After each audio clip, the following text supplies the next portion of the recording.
పార్లమెంట్లో మహిళా బిల్లుని ఎన్డీఏ ప్రభుత్వం ప్రవేశపెట్టిన సందర్భంగా ఆ మహిళా బిల్లు వల్ల మహిళలకు జరిగే ప్రయోజనాలు, మహిళా బిల్లు నేపథ్యం అడిగి తెలుసుకునే ప్రయత్నం చేద్దాం. విశ్లేషించడానికి మనతో పాటు ఉన్నారు తెలుగుదేశం పార్టీ అధికార ప్రతినిధి, మహిళా నేత సూర్యదేవర లత గారు. వారి నుండి మనం విశ్లేషించిన ప్రయత్నం చేద్దాం. నమస్తే లత గారు. పార్లమెంట్లో ఇవాళ కూటమి ప్రభుత్వం మహిళా బిల్లు ప్రవేశపెట్టింది. కొన్ని పార్టీలు అపోజ్ చేస్తున్నాయి, కొన్ని సమర్థిస్తూ ఉన్నాయి. మహిళా బిల్లు వల్ల జరిగే ప్రయోజనాలు ఏంటి? ఆ మహిళా బిల్లు నేపథ్యం ఏంటి? ఎప్పుడు మొదలైంది? మహిళా బిల్లు గురించి ఇప్పుడు చర్చించుకోవటం అనేది ఒకటి సంతోషకరమైన వార్తే కావచ్చు, కానీ ఎందుకు ఇప్పటి వరకు లేట్ అయింది అనేది అయితే బాధాకరమైన విషయమే. ఎందుకంటే మనం ఒక ప్రధానిని ఒక మహిళగా చేసుకొని ఉన్న దేశం భారతదేశం. మహిళలకి అత్యున్నతమైన గౌరవం ఉన్న దేశం కూడా భారతదేశమే. ఎందుకంటే అమెరికా లాంటి దేశాలే కూడా అక్కడ వాళ్ళు ఇప్పటి వరకు మహిళకి అవకాశం ఇవ్వని దేశాలు ఉన్నాయి. అంటే మనకన్నా ఫార్వర్డ్ దేశాలు కూడా. కానీ మనం ఇండియాలో మటుకు మనం ఎప్పుడో భారతదేశంలో ఇందిరాగాంధీ గారు లాంటి వాళ్ళనే కానివ్వండి, రాష్ట్రపతులని చేశాము, స్పీకర్లను చేశాము. ఎస్పెషలీ ఆంధ్రప్రదేశ్లో తెలుగుదేశం పార్టీ స్పీకర్గా మనం ప్రతిభా భారతి గారిని కూడా చూసాం. అంటే మహిళలకి ప్రతి చోట కూడా ఆంధ్రప్రదేశ్లో గౌరవం అయితే ఉంటుంది. అది రాజకీయ పరంగా వచ్చేటప్పటికి ఎక్కడికో కొంచెం లోటు ఉంది అనేది అయితే ఉంది. రాజకీయాల పరంగా, ఉద్యోగాల పరంగా వచ్చేటప్పటికి కొంచెం ఆ భర్తీ ఫిల్ఫిల్ చేయాల్సిన అవసరం కూడా ఉంది. ఎందుకంటే పూర్వం రోజుల నుంచి కూడా మహిళలు అనేది ఇంటికి పరిమితం ఉన్న రోజులు మనకి గతంలో భారతదేశంలో ఎక్కువ మంది ఉద్యోగాలకు కానీ ఇట్లా కానీ మహిళలు బయట రావాలంటే కొంచెం కష్టం ఉండేది. అలాంటి టైం నుంచి ఈరోజు చాలా ఫార్వర్డ్ అయ్యాము, ముందుకు వస్తున్నాము. కానీ ఈ రిజర్వేషన్స్ మూలాన కొన్ని చోట్ల ఉద్యోగ అవకాశాలే కానివ్వండి మహిళలకు తక్కువ ఉంది, రాజకీయంగా కానివ్వండి పొలిటికల్గా మనకు.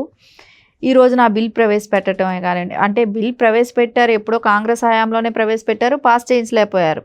కానీ బిల్ పాస్ అయ్యింది. మేబీ 2023లోనో ఏమో పాస్ అయినట్టుంది. పాస్ అయిన తర్వాత కూడా ఇప్పుడు ఇంప్లిమెంటేషన్కి ఒక డిస్కషన్ నడుస్తోంది. సరే, ఈ రోజున పార్లమెంట్లో 3 ఇవి పెట్టారు. డీలిమిటేషన్ కోసం ఒకటి, మహిళా బిల్లు ఒకటి, జనాభా లెక్కల గురించి. దీనిలో అయితే ఖచ్చితంగా డీలిమిటేషన్ కూడా ఇంపార్టెంటే. ఎందుకంటే జనాభా ఎక్కువ ఉన్నాము. ఒక ఎమ్మెల్యేకి వాళ్ళ దగ్గరికి ప్రజలు వెళ్ళి కలవాలనుకుంటారు, కానీ వాళ్ళు కూడా అందుబాటులో ఉండట్లేదు. ఎందుకంటే వాళ్ళ ఎక్కడికైనా వెళ్ళిపోయారు అనుకోండి, అందరికీ కలవటానికి ఎమ్మెల్యేకి కూడా అవకాశం లేదు. ఎందుకంటే లక్షల మంది, వేల మందితో ఒక్కొక్క నియోజకవర్గం ఉంది, లక్షల్లో ఉంటున్నాం. వాళ్ళకి అందరికీ అందుబాటులో ఉండాలంటే కొంతమంది నాయకులు కూడా పెరగాల్సిన అవసరం కూడా ఉంది కొంచెం. ఎందుకంటే ప్రపంచవ్యాప్తంగా చూసుకుంటే జనాభా అధికంగా ఉన్న దేశం మన దేశమే. అందుకని అది కూడా డీలిమిటేషన్లో స్థానాలు పెరగాల్సిన అవసరం కూడా ఉంది. ఖచ్చితంగా మహిళా బిల్లు కూడా పాస్ అయితే చాలా బాగుంటుంది అనేది అనిపిస్తుంది. మహిళలందరూ కూడా దానికోసం ఈగలీ వెయిటింగ్ అండి. సీట్లు పెరిగితే మీకు రాజకీయ నిరుద్యోగం తగ్గే అవకాశం ఉంటుందేమో, కానీ ప్రజలకు విపరీతమైన భారం పెరుగుతుందిగా, ఆర్థిక భారం పెరిగిపోతుందిగా. ఆర్థిక భారం పెరుగుతుంది కాదనట్లేదు, కానీ ప్రజలు అందరికీ కూడా అందుబాటులో ఉండాలి అని అనుకున్నప్పుడు, వాళ్ళ సమస్యలు తీర్చాలి, వాళ్ళకి అందుబాటులో ఉండాలి అనుకున్నప్పుడు ఖచ్చితంగా వాళ్ళకి రాజకీయంగా ఒక ఎమ్మెల్యేనో వాళ్ళు ఎంపీలు కానివ్వండి వీళ్ళు అందుబాటులోకి రావాలి. మనం కొన్ని దేశాలు చూస్తే అండి వాళ్ళకి ఎక్కువ 20,000 మందికే ఒక ఎంపీ ఉంటున్నారు. చాలా చిన్న అంటే మనకు అది కాదు, లక్షల మందితో ముడిపడి ఉంటుంది ఒక ఎంపీకి కూడా ఇక్కడ. సరే, వాళ్ళకి ఎంతవరకు ప్రజలకు అందుబాటులో లక్షల మంది వచ్చి కలవగలుగుతున్నారా? వాళ్ళ సమస్యలు చెప్పుకోగలుగుతున్నారా? వాళ్ళకి అందుబాటులో ఉండగలుగుతున్నారా? అంతమందికి టైం ఇస్తున్నా. సమస్యలు చెప్పాల్సిన అవసరం ఏముంది? సమస్యలు తెలుసుకుని వీళ్ళే పరిష్కరిస్తే అసలు ఈ గోలంతా ఉండదుగా. అంటే ఇప్పుడు అందరికీ రకరకాల సమస్యలు ఉంటాయి. ఒకళ్ళకి ఆరోగ్యం కావచ్చు, ఒకళ్ళకి ఎడ్యుకేషన్ కావచ్చు, రకరకాలు ఉంటుంది. మనము ఒక ఓటేసిన వ్యక్తిని కలవాలంటేనే వారము నెలలు తీసుకునే టైం పట్టేటప్పుడు ఖచ్చితంగా కొంచెం పెరిగితే మంచిదేమో, వాళ్ళకి అందుబాటులోకి వస్తారేమో అనేది ఒకటి ఉంటుంది. ఇంకా మీరు చెప్పినట్టు మహిళలు ఇంకొంచెం ఎక్కువ ఎఫెక్ట్ పెట్టగలుగుతారు. వాళ్ళు ఎక్కువ బాగా మహిళలకు ఏదైనా ఒకటి అప్పచెప్పారంటే అది ఫిల్ఫిల్ చేసే వరకు నిద్రపోరు. వాళ్ళ సమస్యల్ని పరిష్కరించే వరకు అయితే వాళ్ళు నిద్రపోరు. ఎందుకంటే ఒక ఇంటిని ఎంత బాధ్యతగా నడుపుతారో అదే మహిళ మీరు ఒక బాధ్యత అప్పచెప్పినప్పుడు ఖచ్చితంగా అంతే బాధ్యతగా నిర్వర్తిస్తారు దాన్ని. అందుకని మహిళలకు ఆ స్థానాలు వచ్చినప్పుడు పెరిగినప్పుడు కూడా అది కన్ఫామ్గా ఒక దేశంలో ఒక భాగస్వామ్యంగా పనిచేస్తుంది. మహిళలకు ఇచ్చిన ఏదైనా కూడా ఒక బాధ్యతని ఖచ్చితంగా దాన్ని నెరవేరుస్తారు కూడా. తెలుగుదేశం పార్టీ పుట్టి 44 సంవత్సరాలు అయింది. తెలుగుదేశం పార్టీ పుట్టినప్పుడే నందమూరి తారక రామారావు మహిళలకు న్యాయం చేయాలనే ఉద్దేశంతో ఆస్తిలో సమాన హక్కు కల్పించారు, అలాగే రిజర్వేషన్ కల్పించారు. రాజకీయాల్లో మహిళల్ని తీసుకొచ్చింది ఆయనే. ఆ కార్యక్రమాన్ని 43 సంవత్సరాలతో ఇంప్లిమెంట్ జరుగుతుంది ఇవాళ పార్లమెంట్ ద్వారా. అంటే రామారావు ఆనాడు తీసుకున్న నిర్ణయాన్ని అమలు చేయడానికి 43 ఏళ్ళు 40 ఏళ్ళకి పట్టింది. దీన్ని ఎట్లా చూస్తారు? ఎందుకంటే అన్న ఎన్టీఆర్ గారు పార్టీ పెట్టినప్పుడే ఒక్కటైతే ఆయన ఇంటి దగ్గర నుంచి స్టార్ట్ చేశారు. మహిళలకు ఆయన రాజకీయాలకి రాకముందే పిల్లలకు అందరికీ ఆడపిల్లలని లేదు, మగ పిల్లలని లేదు, సమానంగా ఆస్తులు పంచి ఇవ్వటం కానివ్వండి, అది ఆయన ఇంటి నుంచి చేసే ఆయన రాజకీయాలకు వచ్చారు. అదే మనం ప్రజలకందరికీ కూడా అలా చేయాలనే ఒక ఉద్దేశంతోనే మహిళలకి సమానంగా ఆస్తిలో హక్కు కల్పించాలనే ఉద్దేశంతో ఆయన స్టార్ట్ చేశారు. అది సుప్రీంకోర్టు ఆమోదించడానికి 30 సంవత్సరాలు పట్టింది. కానీ అది ఎంత ముందు చూపుతో ఆనాడే ఎన్టీఆర్ గారు మహిళలకు ఆర్థిక స్వతంత్రం ఉండాలి అనే దానికి ఆయన ఆలోచించి చేశారు. కానీ మహిళా యూనివర్సిటీలు పెట్టారు. మహిళల అభివృద్ధి కోసం ఎడ్యుకేషన్ పరంగా ముందుంటే వాళ్ళకి అన్ని రకాల సమస్యలకే కానివ్వండి ఒక భరోసా అనేది ఉంటుందని చెప్పి.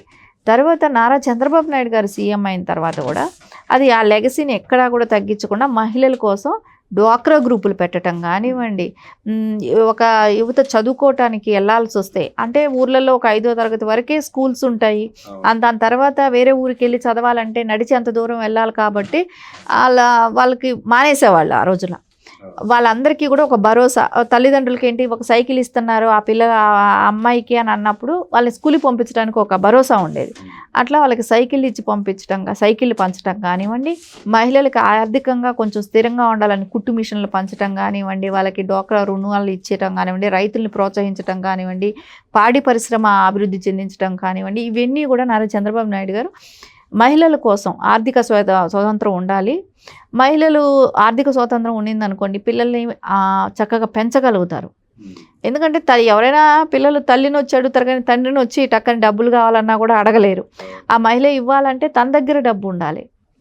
అందుకని ఆర్థిక స్వతంత్రం మహిళకు ఉండాలి, అప్పుడే కుటుంబం బాగుపడుతుందని గ్రహించటం బట్టి మహిళకి ఆ రకంగా సపోర్ట్ చేయటం. ఈరోజు ఇంతమంది పిల్లలు సాఫ్ట్వేర్ ఉద్యోగాలే కానివ్వండి, ఇంత బాగా స్థిరంగా మంచి జాబ్స్లో ఉండటం కానివ్వండి, ఇవన్నీ జరిగాయనంటే ఖచ్చితంగా తెలుగుదేశం పార్టీ వేసిన పునాదులే ఈ రోజున రాష్ట్రంలో ప్రతి చోట కనపడుతుంది. రామారావు గారు తన పిల్లలకు ఆస్తులు పంచినప్పుడు కూతుళ్ళతో పాటు కొడుకులకి ఇచ్చిన ఆస్తుల్ని కోడల పేర రిజిస్ట్రేషన్ చేశాడు. ఆయన కొడుకులకి చేయలే, కోడల పేర రిజిస్ట్రేషన్ చేశాడు. అంటే అదే నేను అనేది, మహిళకి ఇంపార్టెంట్ ఇవ్వాలి. మహిళ దగ్గర ఆస్తులు కానీ ఉంటే అది ఫ్యామిలీ మొత్తానికి భరోసాగా ఉంటుంది అనేది ఆయన గ్రహించారు. కాబట్టి అదే ఇంప్లిమెంటేషన్ మళ్ళీ రాజకీయాలకు వచ్చి తీసుకోవాలనేది కూడా సరే ఫ్రమ్ ద బిగినింగ్ నుంచి కూడా నారా చంద్రబాబు నాయుడు గారు కూడా చెప్తున్నది అదే. 33% ఉండాలి, మహిళలకి రాజ్యాధికారం ఉండాలి అనేది ఆయన గట్టిగా మాట్లాడుతూనే వచ్చారు. ఈ రోజున అది ఆల్రెడీ పాస్ అయ్యింది, ఇంప్లిమెంటేషన్ జరగబోతుంది. సో అది అందరికీ కూడా చాలా ఎక్కువ దీని గురించి సెలబ్రేట్ చేసుకునేది అయితే టీడీపీనే ఉంటుంది. ఎందుకంటే ఫ్రమ్ ద బిగినింగ్ ఈ పార్టీ పునాదుల దగ్గర నుంచి కూడా అది ఫైట్ చేస్తూనే వచ్చారు. సో అందుకని దీనిలో ఎక్కువ అది వస్తే బాగా సంతోషించేది టీడీపీ పార్టీ. ఈ నేపథ్యంలో రాష్ట్రంలో ఒక పార్టీ ఉంది, వైఎస్ఆర్ కాంగ్రెస్ పార్టీ. రాజకీయ నాయకులలో ఉన్న ఆడవాళ్ళని తిట్టించడం, ఆఖరికి తన సొంత తల్లిని చెల్లిని కూడా తిట్టించడం, మహిళా లోకానికి వారు ఇచ్చే ఇంపార్టెన్స్ ఎట్లా చూస్తారు, ఎట్లా విశ్లేషిస్తారు? ఎందుకంటే మహిళలు అంటే జగన్మోహన్ రెడ్డికి ఒక చులకన భావం లాగానే కనపడరు. ఆయన భార్య కూడా మహిళగా, ఆయన భార్య కూతుర్లు తప్ప మిగతా వాళ్ళందరూ మహిళల కింద ఆయనకి కనపడరు. ఎందుకంటే సొంత తల్లిని ద్వేషించటం కానివ్వండి, ద్వేషించే దానిలో కూడా అండి అట్లా ఇట్లా కాదు, క్యారెక్టర్ మాట్లాడటం. తల్లి రాజశేఖర రెడ్డి గారికి షర్మిల గారు పుట్టలేదని చెప్పి మాట్లాడించారు అని అంటే, మామూలుగా అయితే ఎవరైనా అలా మాట్లాడితే తల్లిని ఊరుకుంటారా? ఒక చెల్లి మీద క్యారెక్టర్ మీద మాట్లాడించడం కానివ్వండి, ఇవన్నీ మనం చూసాం. ఈ రాష్ట్రంలో అంత దారుణమైన పరిస్థితులను చూసాం మనం. అవన్నీ కూడా జగన్మోహన్ రెడ్డి సొంత కుటుంబానికి అలాంటి విలువ ఇచ్చేటప్పుడు ఇంకా బయట మహిళలకి ఏ రకంగా విలువిస్తారు, బయట మహిళలకి ఏ రకమైన ఆయన అండగా ఉంటారు. మనం చూసాం గతంలో అపోజిషన్ మహిళలందరినీ కూడా ఏ రకంగా ట్రోల్ చేశారనేది. అమరావతి మహిళల్ని ఏ రకంగా వేశ్యల కింద మాట్లాడారు. సో వాళ్ళని ఆడ ధర్నా చేస్తున్నప్పుడు వాళ్ళని అరెస్ట్ చేసిన విధానాలు కానివ్వండి, వాళ్ళు మాట్లాడిన మాటలు కానివ్వండి, అవన్నీ చూసాం. మహిళలు అంటే గౌరవం లేని వ్యక్తి జగన్మోహన్ రెడ్డి గారు. అది మనకు కనపడుతుంది, క్లియర్ కట్గా కనపడుతూ ఉంది. ఆ ద్వేషం కానివ్వండి, ఫస్ట్ ఎవరైనా తల్లికి విలువిస్తారు. ఆ తల్లికే విలువ లేకుండా మాట్లాడిన వ్యక్తి జగన్మోహన్ రెడ్డి గారు. దానిలోనే తెలిసిపోతుంది ఆయన సంస్కారం కానివ్వండి. మనం చూస్తున్నాం కదా ఈ రోజున లోకేష్ గారిని చూస్తుంటే ఈ డిఫరెన్స్ ఎంత కనపడుతుంది మన కళ్ళకి. ప్రతి చోట మనం లోకేష్ గారి తల్లిగారి ఆశీర్వాదం తీసుకోవటం కానివ్వండి, ఏ పని చేస్తున్నప్పుడే కానివ్వండి, ఒక తల్లిని ఉన్నత స్థానంలో ఆలోచించటం కానివ్వండి, ఒక తల్లిని మాట్లాడిన వాళ్ళని ఎలా బుద్ధి చెప్పాడనేది కానివ్వండి, అది కొడుకంటే. అంతేగాని తల్లిని నువ్వే మాట్లాడిచ్చాడు, కోర్టుకు లాగాడు. అంతే కదా, కోర్టుకు లాగావు, అన్ని రకాలుగా ఇబ్బంది పెట్టావు, తోడబుట్టిన దానికి చెల్లెల్ని మాట్లాడిచ్చావు, అన్నీ లాగావు. ఆ తల్లి ఎన్నిసార్లు బయట ఓపెన్గా చెప్పారు అంటే ఓపెన్గా ప్రజలకు ఒక మెసేజ్ కూడా ఇచ్చినట్టే ఇచ్చారు. ఏంటంటే ఆవిడ ఎలక్షన్లు అప్పుడు ఇండియా నుంచి వెళ్ళిపోవటం కానివ్వండి, వెళ్ళిపోయి వాళ్ళ కూతురు పక్క న్యాయం ఉంది, తనకు ఓటేయమని అభ్యర్థించారే కానీ జగన్మోహన్ రెడ్డికి ఓటేయండి అని ఎక్కడ చెప్పలే ఆవిడ. ఏ సందేశం కూడా పంపలేదు. అదే చెప్పేది, ఒక తల్లికి విలువిచ్చేదంటే ఎగ్జాంపుల్ లోకేష్ గారిని చూసి నేర్చుకోవాల్సింది చాలా ఉంది. ఇంకా నేర్చుకోవటం ఏమీ ఉండదులేండి, జగన్మోహన్ రెడ్డి గారి నేచరే అంతే, ఆ స్వభావమే అంతే. మనకు 2 వేరియేషన్స్ ఇక్కడ కనపడుతున్నాయి. లోకేష్ గారు ఎలా తల్లికి ఎంత ఇంపార్టెంట్ ఇస్తారు, మహిళలకు ఎంత ఇంపార్టెంట్ ఇస్తారు, ఇవన్నీ మనకు ఎగ్జాంపుల్స్ కనపడుతున్నాయి. నేడు ఎన్డీఏ ప్రభుత్వం పార్లమెంట్లో ప్రవేశపెట్టిన మహిళా బిల్లు వెనుక నాడు నందమూరి తారక రామారావు గారు, చంద్రబాబు నాయుడు గారు తీసుకున్న అనేక నిర్ణయాల కారణం అంటూ విశ్లేషించిన అనేక విషయాలు మనం చెప్పిన లతా గారికి ధన్యవాదాలు తెలియజేస్తూ నమస్కారం.